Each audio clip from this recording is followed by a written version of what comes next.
episode 92 of Secret Sauce, the restaurant marketing podcast, How to Take a Holiday as a Restaurant Owner, Part 2. Some restaurants are quiet, lose money, and the owner works 70 hours a week. Other restaurants are busy, profitable, and the owners work a few hours a day. What's the difference? They have a secret sauce. Join James from Marketing for Restaurants as he helps you come up with your recipe for restaurant success. Your secret sauce.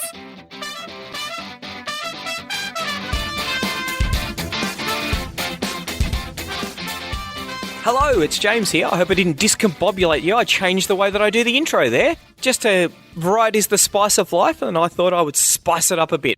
So, before we get into... Last week we talked about profit and some just very generic guidance on how to do it. Come up with a business plan and make sure that your marketing plan works out with that. If you haven't got a goal in mind of how much money you want to make, you know what? You're probably going to continue doing what you've been doing all along. So definitely have a think about a business plan. We're going to talk about people and processes. Before that, though, I want to talk about very quickly Just Eat. A couple of weeks ago, released their financial results. And there was really some quite interesting numbers in there. So their share price sold off quite a bit on it, particularly because in Australia, revenue decreased slightly. Their profit decreased significantly in Australia. And I think the big question is, so Just Eat is an order aggregator. They basically taken the order online and they charge 13.5% for it, which I think is crazy bananas. I think that, you don't need to be charging 13.5%. If you are using any of these guys, the first thing I'd be doing is trying to negotiate with them. Tell them that you're looking at using the free restaurant online ordering system and it's free. So what can you do? They'll probably drop their commission by 3% if you're lucky. That's the first thing to do. The thing that I thought was really interesting though is what is happening to Menulog in Australia, is this going to be part of a global trend for Just Eat? And I think that there possibly could be that. So we said a fair while ago that Menulog's business model was quite old-fashioned, and they actually sent us a legal letter saying that there was no real justification for that. Interestingly enough, they released their end-of-year results where they said that they were fundamentally changing their business model, which I thought kind of validated what it was that we were saying. They're actually trying to start to do delivery. Now, for Just Eat to do this, and they do have Skip the Dishes, which I think is in Canada. They have said that they've got quite a bit of technological work to do before they can create an outstanding customer experience. I think that they're coming a long way from behind to catch up to the guys like Uber Eats and Deliveroo. As we said, their real innovation is the ability to underpay their workers, which I don't think is great in any way, shape or form. But it's really hard to build the businesses that they've done, and they've sunk a lot of money into that, into what is a moderately, probably slightly profitable or moderately unprofitable business. So Just Eat is a hideously profitable business because all they're doing is taking an order online and charging 13.5% commission for it. That's really, really, really profitable because once you build the software to take that first order, the rest of it's just cream, so really, really profitable businesses. And I think it's really interesting that they're moving into delivery because A, I think that's going to be really hard, and B, it's much less profitable than straight order taking. And I think they're going to cannibalize some of their high margin customers by them just saying, well, you know what, we'll just get Menulog to deliver it. So they'll go to probably charging 35%, but they won't be making anywhere near as much. They won't be making the 13.5%, which is pretty much straight profit for them on the orders that they're doing. So it's really interesting to see what's happening. And I think for Menulog, the issues that they've got is that you've got a range of companies that are now doing online ordering, most of them doing it for significantly less than what Menulog is doing. So obviously there's our free restaurant online ordering system. There's some POS systems that are doing, which I think is great. I think it's excellent that there's that POS integration. My big concern is that a lot of the time they're not getting a lot of orders because the marketing component's not there. So you've got people who are coming at it from a cheaper point of view, and so restaurants are migrating to those guys, obviously, because restaurants are keen on increasing the amount of money that flows to the bottom line. The other component of it, though, is that not having to worry about delivery for a lot of restaurants is a really big godsend. Now, I think that the real value proposition is when you work really aggressively on the delivery component yourself. You get your own delivery people doing it. You've got control over it. The food safety thing, that's a big issue. How long, too many riders are out there with hot food on the back of their bike for an hour, hour and 20 minutes, hour and 30 minutes. That's probably not safe. So there's going to be more work in that space, I think. But they really are sort of piggy in the middle when it comes to their business plan, and I think that's a bit of a problem for them. So I know a lot of people are going to be quite keen to see what their full year results are and whether the issues that Menulog are seeing in Australia, whether they start to translate to Just Eat as a whole. Now, so on to people and processes. So we have done some really interesting podcasts with people like Carrie Luxem and Nick Sarillo from Nick's Pizza and Pub. These are people who are experts in building a strong culture in your restaurant. And this is a really, really, really important part of the process about how you're going to take a holiday. When you take a holiday, there's no boss there. So you need people who can work just as well if you're not there. And as a little side note, I've often mentioned the guy who runs 3 Mexican restaurants in WA. Also, he used to run 3 restaurants in WA. And he said he ran 1 good restaurant and 2 bad restaurants. And he said the funny thing was the good restaurant was always the one that he was in. Because he was the owner, he was making sure that the people were doing what it was that they needed to do. And he would go fix up a restaurant, and then another one would fall off, the wheels would fall off at another restaurant. He'd have to go out there. And he was always chasing his tail. Now, this was because of the fact that he wasn't hiring the right people, and he wasn't training them, and he wasn't getting them to do what he needed to do. And I think that there's a couple of components here for the people piece. First off, I can't say it any better than Carrie or Nick. Definitely get on those podcasts and have a listen to them. But from our point of view, what it is that we do here, we put a lot of effort into hiring the right people. And restaurant owners, they're always saying, we've hired these idiots. You know what? You're a business owner. Just deal with it. I have hired some complete fruitcakes, and you just think, my God, that guy was probably on drugs. I think I was on drugs when I hired him. Now, I don't do drugs. But really, I wish I had that excuse because I don't know what I was thinking when I hired that person. So, and this is one of the things that we do. And we've worked at it. We spend a lot of time and effort on hiring because it is probably the most important thing that we do. It's one of the most exciting things that we do because we're going to get a new person into the team. We're going to get their experience, their passion, their knowledge, all of those sort of things. It's really quite exciting to hire people if you do it right. And I used to think that it was kind of like going to the casino and playing roulette. Sometimes you got it right, a lot of the time you didn't. But by really focusing, acknowledging the fact that, you know what, we've got a big problem here, we need to be doing a better job of hiring, we've been able to get a lot better people into the company. Now, how do we do that? Well, the first thing is that we make sure that we've got a really strong culture. So at Marketing for Restaurants, we've got 4 key values: fun, learning, ownership, communication. And when we do a job interview, we are assessing our people as, are they going to be fun? Now, we don't mean that they need to be, being able to come up with a song and dance routine, but everyone here is in a team. We're all working towards the exact same thing. We're trying to make a meaningful difference in people's lives. And we want people who are going to share that journey with us and be fun to work with. We don't have any office politics. We've had it a couple of times, and it's interesting because one of our highest performing salesperson was really divisive within the company, and it was really tough for us because it's really hard to find good salespeople. But she was uncertain about whether she was going to stay within the company, and it would have been easy to get her to stay. And we made the conscious decision not to do anything, and she ended up leaving because of the fact that she wasn't right for us. Even though she was the best performing salesperson we'd had up until that point, she wasn't the right person for us, and she was upsetting people in my team. And I treat my team as my family, and it was just like, you know what, life's too short to put up with this. I am comfortable with her not being in the team. And people saying, well, we have to work with her because she's bringing in the sales. And it's like, we'll find someone that we like. We've got to like them. They've got to be fun.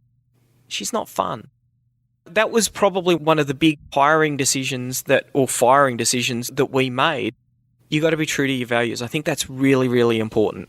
Now, next step in that, and there's something that I've alluded to, is, why are people going to work for you? Because there's a lot of jobs that people can do. And there's a lot of places that, someone who's good front of house can work. Why are they going to work for you? I'm really explicit why I want people to work for me. It's because we're making a meaningful difference in people's lives. And that means something, for our customers. It means something for us internally. We set goals with our team.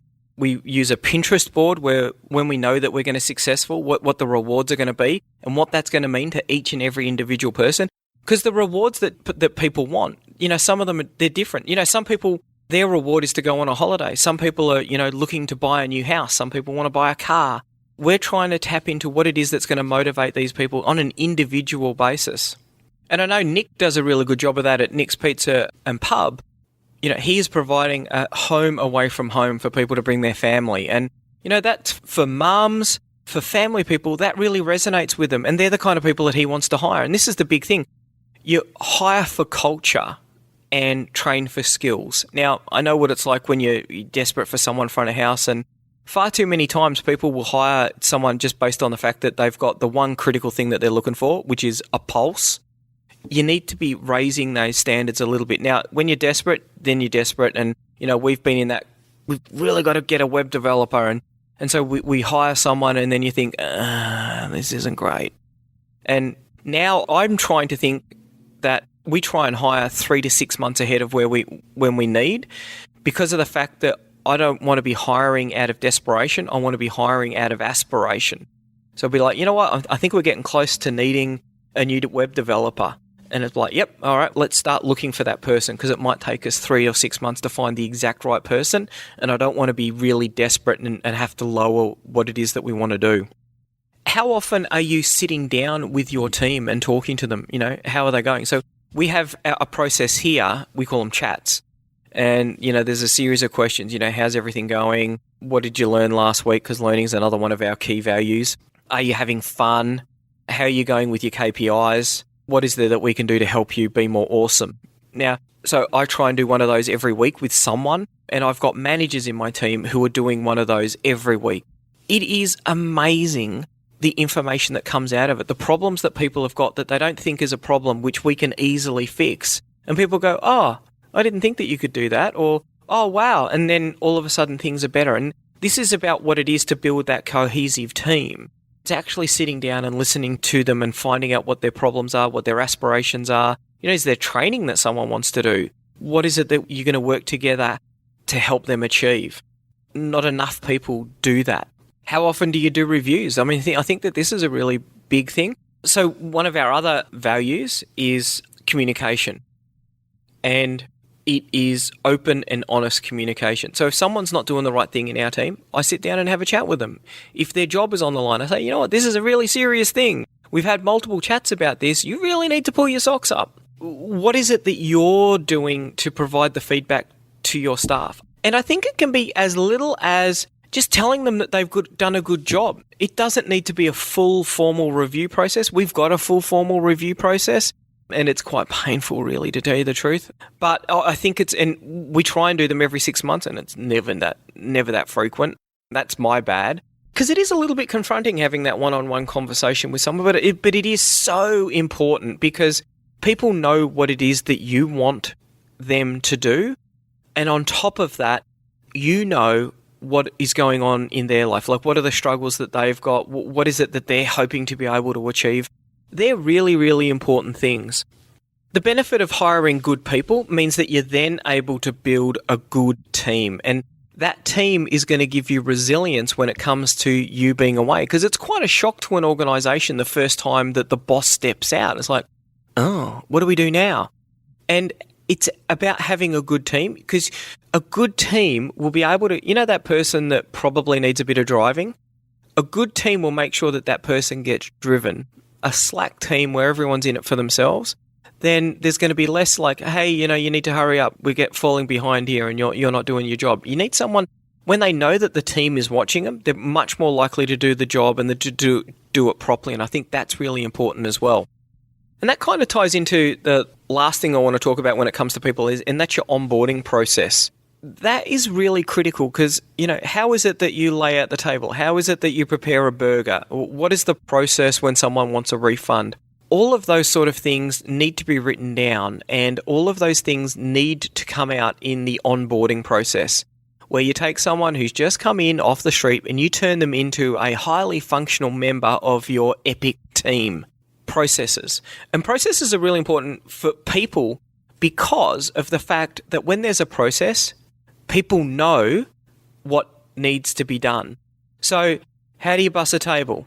If you have a specific way of doing it, but you don't tell them what it is, you just expect them to somehow by magic work out what it is, that's setting everyone up for failure. You're going to hire someone who potentially could be really good. You're only going to get upset with them because they're not doing the job that you want done.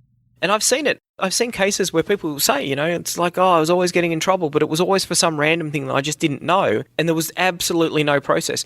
Here's a funny thing. What if you've got two different managers? What if you're at that point now where you've got managers who are managing a shift for you and they both think that a burger should be done in a different way? Then the poor old cook out the back, is it done with tomato or not tomato? How is it that I'm meant to cook it? How am I meant to prepare it? If you don't have a process, then you can have all of these sort of interesting little conundrums that really upset people. And processes are really important. I think Nick talks about it a lot. He talks about trust but verify.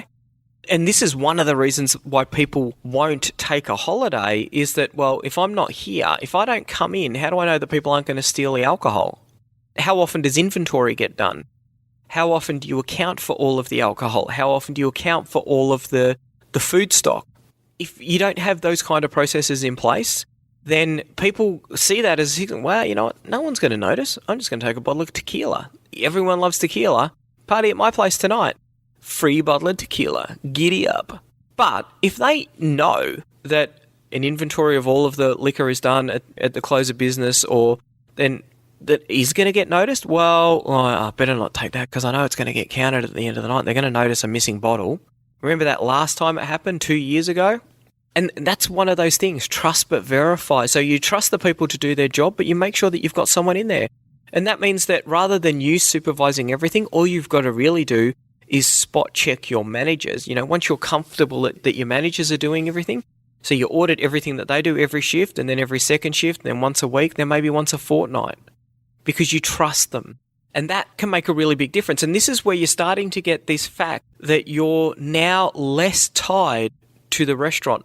Because it's amazing the number of people who are there to open up and there to close. And you're really impeding the profitability of the restaurant. And it's amazing because you talk to them about this and they go, whoa, if I didn't need to be there, we could do breakfast. Because, I don't get home till midnight or 2 o'clock in the morning. I can't do breakfast. But imagine if you built a team that you could trust them so that you could then start a breakfast seating. Now, it might not be really profitable, but if it helps pay a little bit of the lease, then you're cutting the cost of your lease. Wow.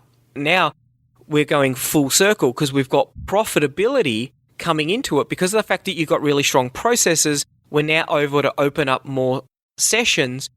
Now we can make more money, which means that we can start spending some time hiring more people so that I can spend less time in the restaurant, which means I can spend more time developing my people and making sure that we've got great processes so that we've got more profit.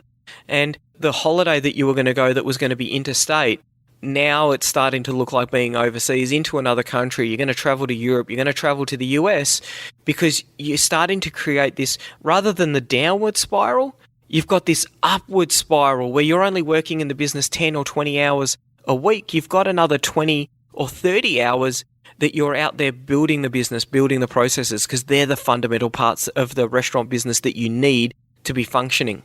Ha-ha!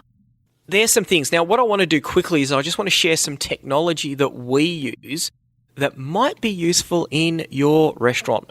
If you've got multiple locations, then definitely look at something like Slack and Zoom. We've got people who work in a range of offices in a range of countries. And so we get everyone together at one time in the day and we have a Zoom meeting. So it's kind of like Skype, except it's a lot more reliable and better.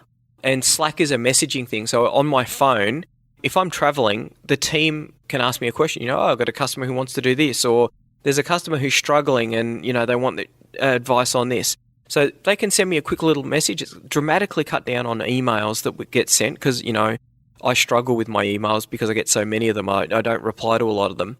And the thing I like about it, both Slack we're on the free plan for. Zoom, we pay for that, but I think we pay $30 a month, and you can use a free version. It's just a little bit more annoying to use. Confluence is a great tool, and Confluence is, I think it's free, or it might be $50 if you're going to install it on your own office for less than 10 users. So if you've got less than 10 people, Confluence is where you can put in all of your procedures. So it's kind of like a build-it-your-own Wikipedia. So for instance, we track all of the processes that we've got when we're doing product development. So we're just about to release a free restaurant gift certificate thing that we're really excited about. That process, we've gone out to restaurants, we've got feedback from them, that's all gone into Confluence. The milestones that we want to hit with it, that goes into Confluence. When it goes into testing, so it's in testing at the moment, people are using it and they're going, oh, this doesn't work, or oh, I think restaurants are going to want this. So we're putting all of these suggestions into Confluence. But yeah, procedures. And you can put images in there as well. So as a burger comes out, you go, yep, that's the burger that we're going to serve our customers. That's the burger. I want it served like this. This is the way it's meant to go out. You've got that whole process in there. You've got the weight of the patty. You've got each of the condiments that goes in there. Whether it's got lettuce, how do you prepare the lettuce, all of those sort of things. For each of the stations as they're opening up at the start of the day, what is it that needs to be done? You can keep them in there. And the thing I love about it is that because it's electronic, you can change it. It's like, you know what, we're going to go to our order menu. So you can change what it is. Or you can also, when someone has a procedure, for instance, how to open up, if you change something in that, you just need to make a change in one place. And then every time someone looks at it, they're going to go, oh, yep, this is the new procedure. So really, really powerful tool, Confluence. I would definitely have a look at it. And it's interesting because more and more restaurants are starting to look at keeping their procedures in that way. And as I said, very cheap for people with less than 10 employees. And if you've got basic line cooks aren't expected to be updating it, you could just get them to log in as a line cook, all of them, and that's going to keep you under 10 anyway. Don't tell them I told you that. Cameras, IP cameras. Now we've got, because we're a tech company, we've got IP cameras all over the place. Really, it's just to demonstrate to restaurants what you can get out of an IP camera.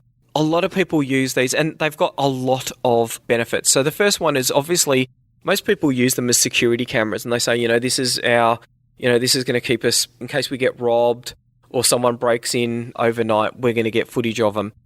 Definitely a really good use for them there. No problems with that.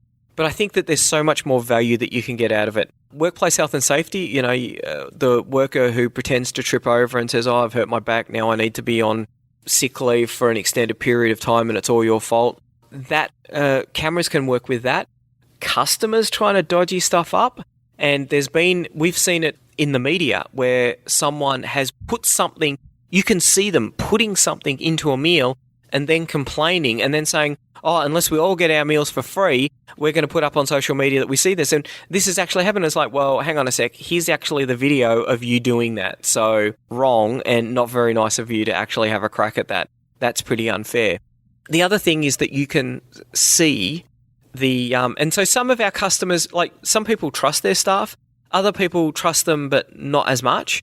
And so if you say, while you're on the beach in the Bahamas, you can make a Skype call, for instance, and say, hey, Kelly, I noticed that you've been sitting there for 5 minutes. Do you realize that the people on table 3 are waiting for their check? Now, how do you know? It's like, I just know, Kelly. I just know.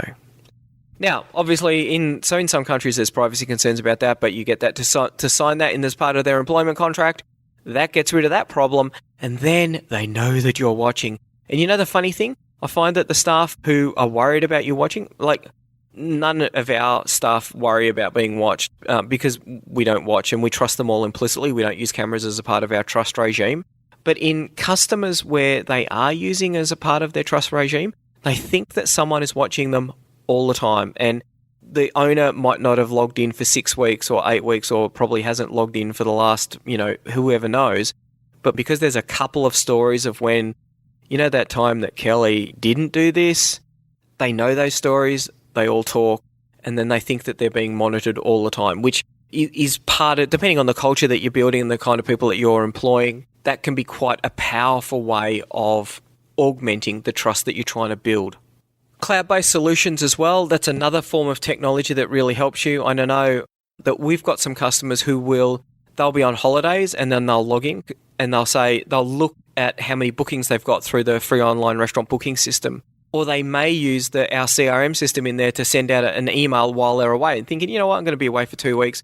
Let's try and keep things ticking along. I'm just going to send out an email. And they might do that while they're on holidays.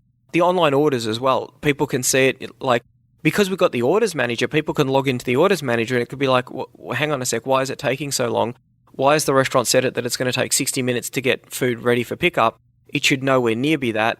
Then they're on the phone, because they can actually see into it. And, POS systems have similar sort of things, accounting systems, whether you're using some sort of remote desktop or a cloud-based accounting system.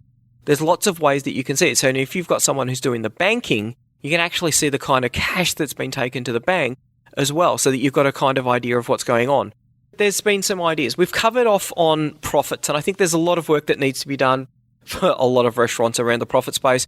I don't think it's overly, big picture, it's not overly complicated, and it's only until you start looking at that big picture that you're really going to start making the progress on the day-to-day wins, making your Mondays an extra $50 every Monday, set that as a goal, and then, you achieve that goal, you achieve it regularly, and then it's time to look at bumping the budget up for Mondays by another 50. Start doing that, breaking down into those micro goals. That can be really, really powerful. Definitely look at your marketing. If profitability is a problem, then one of the issues you've probably got is marketing. We see that a lot. People, think about the people that you want. Think about the culture. We spoke about 3 of our 4 key values. The last one that we have is ownership. We expect all of our team to take ownership of customer problems, and we expect them to act like owners. So we want them to show initiative. We do a lot to empower our people to be able to show initiative around each of their job roles, whether it's in application development, building the websites, whether it's in marketing, whether it's in our design team, whether it's in support, whether it's in management. We're looking for them to show that initiative. So there are our 4 key values: fun, learning, ownership, communication. We hire for them, we fire for them, and we live by them. I think it's really important. That's part of building our culture. And lastly, processes. And processes are really important because most people want to do a good job.